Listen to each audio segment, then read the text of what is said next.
Assalamualaikum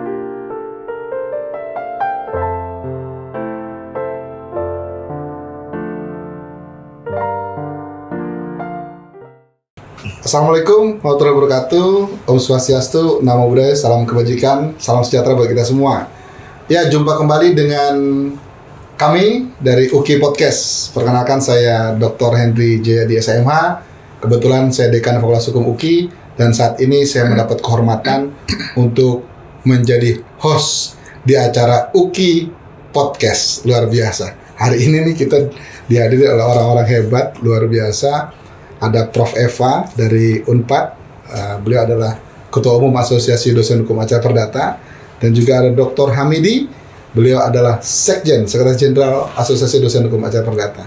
Selamat sore, Assalamualaikum Prof. Selamat sore, Waalaikumsalam. Oke, sehat-sehat ya Prof ya? Alhamdulillah. Pak Sekjen sehat? Sehat, alhamdulillah Pak Dekan. Iya, saya atas nama Fakultas Hukum mengucapkan terima kasih Prof. Bahwa diberikan kehormatan untuk menjadi tuan rumah di acara konferensi ADAPER yang ke-8. Ini luar biasa, kesempatan luar biasa. Tadi sudah dihadir oleh Ketua MA langsung, bahkan Pak Wamen dari Kemenkumham hadir gitu Prof. Nah mungkin bisa ceritakan Prof, bahwa ini kan yang nonton kita nih mungkin belum tahu nih ADAPER itu apa gitu kan, lalu bagaimana sejarah dan sebagainya. Mungkin ke Prof. Eva dulu ya Pak Sekjen ya, sebagai ketua. Mungkin bisa cerita Prof latar belakang berdirinya ADAPER dan sudah berapa lama dan apa saja yang sudah diperbuat oleh ADAPER. Baik, terima kasih Pak Dekan, Pak Henry. Jadi ADAPER itu memang sengaja didirikan untuk menghimpun para dosen hukum acara perdata. Itu kami 2012 itu berhimpun sampai sekarang. Sebetulnya tujuan utamanya adalah untuk mendorong segera diundangkannya undang-undang hukum acara perdata itu. Jadi itu cita-cita kami. Nah, untuk itu berbagai kegiatan kami lakukan. Apakah itu kegiatan akademik atau workshop dan sebagainya, termasuk kami kunjungan-kunjungan ke anggota dewan, ke para menteri untuk mensupport itu semua. Alhamdulillah ini yang pertemuan yang ke-8 ini di UKI luar biasa, karena saya senang sekali dengan hasilnya. Tadi Pak Wamen itu mengatakan bahwa insya Allah 2026 itu akan selesai RUU Hukum Acara Perdata, karena merupakan 3 paket yang harus diselesaikan 2026. Yang satu adalah hukum acara pidana, sudah selesai, hukum pidana, ya KUHP sudah selesai diundangkan. Yang kedua hukum kitab undang-undang hukum acara pidana masih dalam proses, kabarnya sudah akan diundangkan. Dan yang ketiga adalah hukum acara perdata. Itu serangkaian regulasi yang sangat membantu praktek-praktek hukum di Indonesia, ya, supaya kita lebih bisa memberikan penegakan hukum yang lebih baik lagi. Begitu Pak. Oke. Jadi memang awal mulanya itu untuk mengawal ya Prof, supaya ada pembaharuan lah dalam hukum acara perdata. Betul. Selama ini kan kita pakai HIR, Head Personal Reglement. Kemudian kita berharap ke depan ada kitab undang-undang hukum acara yang produk Indonesia sendiri, gitu ya Prof ya. Betul. Jadi semangat berdirinya luar biasa. Jadi kita sebagai praktisi dan akademisi itu sangat mendukung itu. Jadi eksistensi ADAPER dari secara marwah berdirinya, jadi memang untuk mendorong agar ada kita punya kitab undang-undang hukum acara perdata yang original buatan Indonesia, paten. Nah, kembali ke Pak Sekjen nih, Pak Sekjen. Hari ini nih kita ngadain konferensi ini luar biasa nih. Iya, Pak. Judulnya Transformasi Hukum Acara Perdata dan Berhukum Digital. Nah, ini tema yang menurut saya ini modern banget nih, buat anak-anak muda, mahasiswa ini keren banget. Karena kan selama ini kita tahu nih, beracara itu ya daftar kuasa, lalu kemudian ya buktinya itu aja. Nah kira-kira Pak Sekjen, apa yang dari konferensi ini, bahkan tadi upgrading tadi, apa kira yang diharapkan Pak dari dalam kaitan dengan transformasi beracara perdata dan berhukum digital? Ya, sebenarnya ada 2 yang mau kita capai ya. Itu kan kalau tema kita hari ini yang alhamdulillah menyedot banyak animo ya, baik dari anggota maupun dari luar. Itu kan temanya sangat menarik sekali dan relevan ya. itu kan transformasi penyelesaian sengketa, ya kan, dan cara berhukum di era digital, gitu ya. Nah ini kan banyak sekali sekarang itu sudah bertransformasi. Yang sebelumnya itu adalah manual ya. Kita melakukan pendaftaran di pengadilan secara manual, gitu ya. Terus memasukkan gugatan juga secara manual, gitu ya, sebelumnya. Sekarang ini sudah ada e-court kan, gitu ya.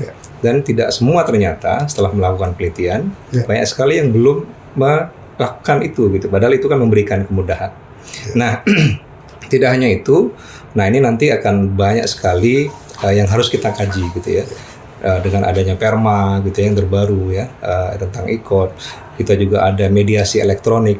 Dan ini kami undang dari berbagai anggota yang untuk meneliti terkait dengan transformasi ini tentang penyelesaian sengketa di era digital, gitu Pak Dekan.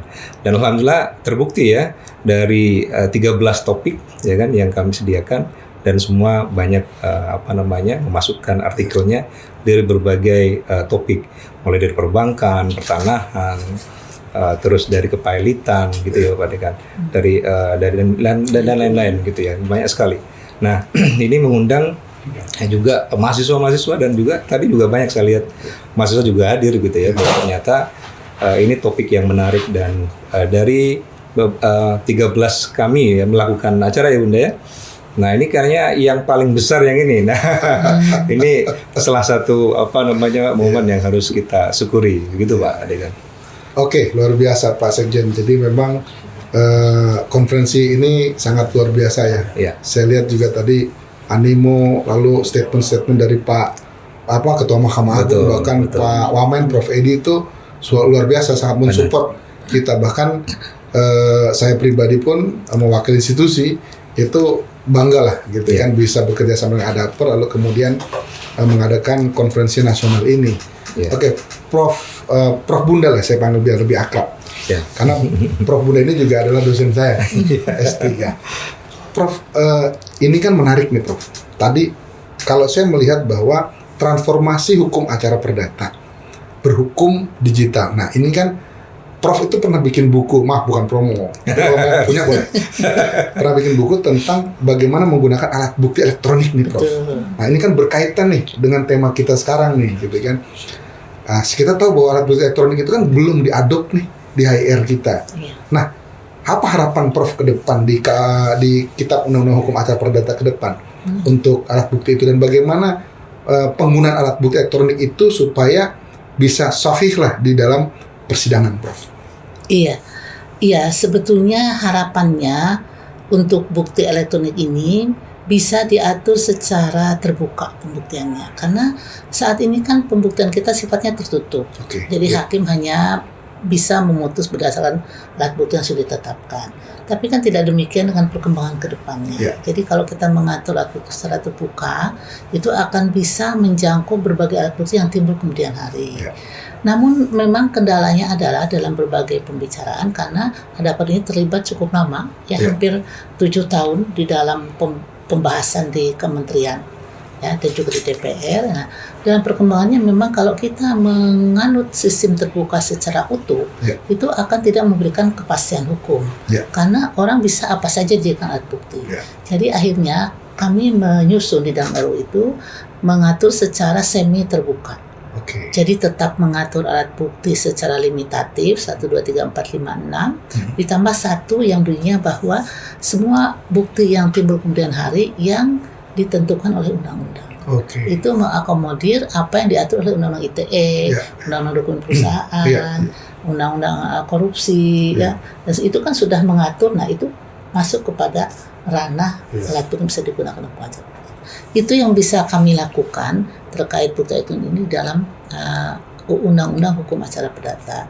Mengapa? Karena terkait dengan elektronisasi ini sebetulnya dengan teknik, teknik atau hal-hal yang sifatnya praktik. Jadi menurut pandangan para penyusun undang-undang tuh di kementerian, katanya itu tidak kita rumuskan di dalam bentuk norma undang-undang.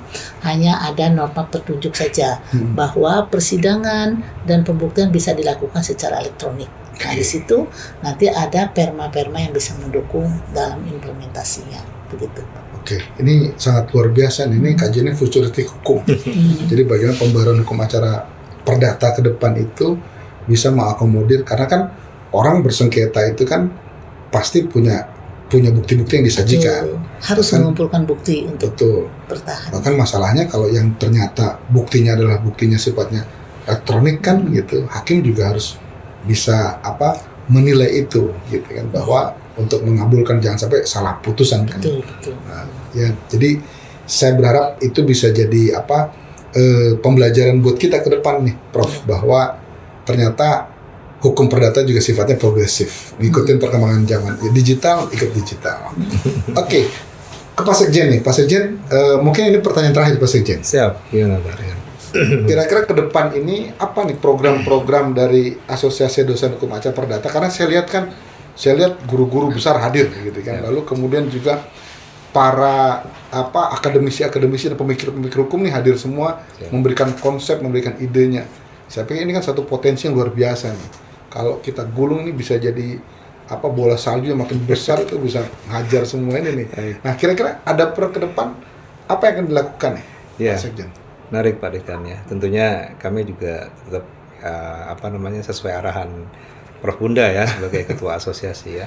Namun kalau itu pertanyaannya, kita kembali kepada visi Adhaper. Ya. Visi Adhaper itu kan untuk menjadikan asosiasi itu kan yang dinamis gitu ya, mengikuti semua perkembangan dan menguasai praktik maupun teoritis dulu baru praktiknya. Ya. Nah, berangkat dari situlah sebenarnya kita juga perkembangan itu kan terus kita kita akomodir ya dalam setiap konferensi ya di dalam tiap tahunnya. Nah, konferensi untuk tahun depan Pak Dekan. Nah, ini kan kita sudah mempersiapkan nih ke depan ya kan. Kalau tahun ini itu kan sudah ada output ya berupa artikel-artikel yang dipilih, kita rekomendasikan gitu ya ke beberapa jurnal. Dan ini yang mungkin jadi magnet ya, sehingga daya tarik banyak anggota gitu ya dari berbagai universitas ya kan, baik PTN maupun PTS bergabung ya kan gitu ya, maupun praktisi juga menulis Pak Dekan, karena ada outputnya berupa kita rekomendasikan kepada jurnal-jurnal gitu ya. Nah, ke depan di 2026 gitu ya, karena ini kan memang nanti outputnya 2026 nih jurnalnya. Nah, kita sudah mempersiapkan 13 buku yang ditulis oleh 13 guru besar. Mantap. Gitu Pak Dekan. Nah, nanti harapannya dari 13 buku itu nanti ditulis bersama-sama dengan anggota asosiasi. Oke. Nah, nanti siapa tuan rumah 2026 tentunya nanti kita akan mukernas ya. Nah, di sore hari ini. Siap. Itu Pak Dekan. Menarik ini.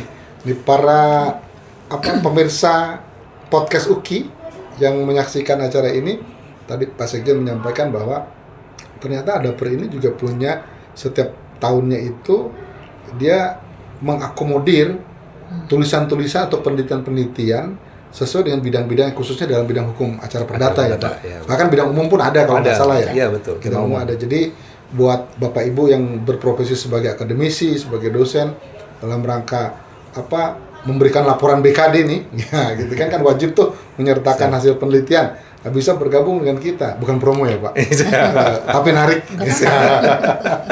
Oke, Prof mungkin ada pesan terakhir yang Prof mau sampaikan kepada pemirsa podcast UKI? Iya, tentu saja ya kami memohon dorongan ya, bantuan dari semua warga hukum, insan hukum ya, untuk bisa mewujudkan cita-cita Adhaper ya, dengan kita memiliki undang-undang nasional, karena ini tentu akan sangat bermanfaat untuk praktek hukum di kita. Oke, luar biasa, tujuannya sangat mulia. Pak Sekjen? Ya, satu saja. Ya. Segera lahirkan undang-undang hukum acara perdata. Oke, kalau itu kita sama-sama ngomongnya. Demi apa? Ya. Unifikasi hukum acara perdata. Oke.